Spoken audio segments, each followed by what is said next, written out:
El origen y la evolución del lenguaje es un tema controvertido dentro de la biología evolutiva.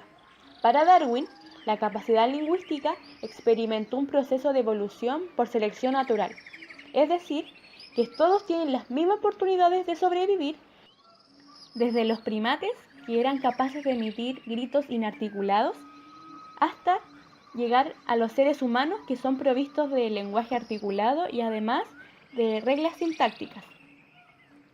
Decía que el lenguaje era un medio de transporte del pensamiento, pero no lo consideraban como algo exclusivamente del ser humano. Dentro del lenguaje existen dos sistemas o dimensiones básicas, que puede ser por selección o por secuenciación.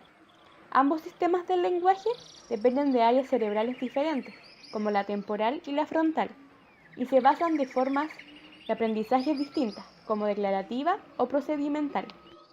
Se pueden distinguir diferentes estadios en la evolución del lenguaje humano, como por los sistemas de comunicación que utilizan gritos, gestos, expresiones emocionales, ya que existen estas en los primates, y además estos sistemas de comunicación parecen continuar hasta nuestros días, como forma de comunicación superpuesta al lenguaje articulado. Por otro lado, la utilización de palabras corresponde al desarrollo de un sistema léxico-semántico, que va a depender de la actividad del lóbulo temporal. Las palabras pueden haberse creado partiendo de ciertos principios básicos, como la gramática, que esta representa la fase más tardía en la aparición del lenguaje humano, y se usa para representar y utilizar las acciones. El lenguaje constituye un estado fijo y las lenguas cambiarían de forma eternamente cíclica. Las modernas teorías evolucionistas, que aceptan tácitamente el principio de uniformidad, se enfrentan por tanto a problemas que conducen a verdaderos cul-de-sac proporcionados por la adopción del principio.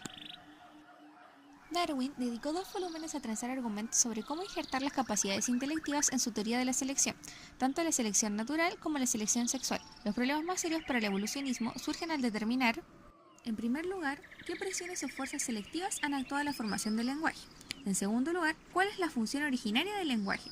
En tercer lugar, cómo se ha incorporado genéticamente el mecanismo de aprendizaje del lenguaje. En cuarto lugar, si el lenguaje incide en la eficacia reproductiva. En quinto lugar, ¿cuál es el escenario ecológico en que surgió el lenguaje?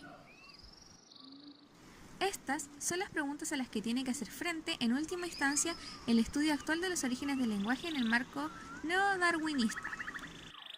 Darwin observó que algunos primates y aves machos, que compiten con otros machos congéneres, emplean cadencias musicales para anunciar a la hembra que son más eficaces para la reproducción que sus competidores. La hembra, como sucede en el bien conocido caso del pavo real, selecciona al macho según la retórica, es decir, la persuasión que ejerce el plumaje con que se anuncia al macho. A esto llama Darwin selección sexual.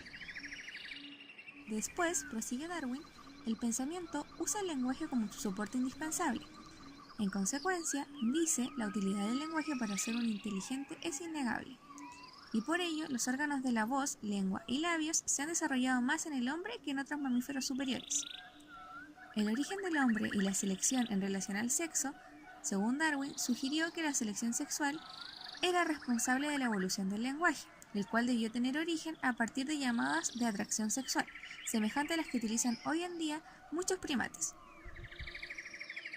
Seguramente, la selección natural es responsable de las facultades cognitivas que participan de alguna manera en el lenguaje, pero no son de ninguna manera componentes específicos de este dominio: memoria, categorización, aprendizaje asociativo, etc. Esta es, por supuesto, la definición de lenguaje en sentido amplio, término introducido por el importante paper de Hauser, Chomsky y Fitch del 2002, la facultad del lenguaje. Como es sabido, el estudio comparativo de estas facultades en simios y en otras especies parece indicar que estas facultades fueron seleccionadas mucho antes de la aparición del Homo sapiens y mucho antes del desarrollo del lenguaje. Por lo mismo, parece poco probable que la selección natural sea el mecanismo clave detrás de los aspectos más nobles del lenguaje, como la fonología o la sintaxis.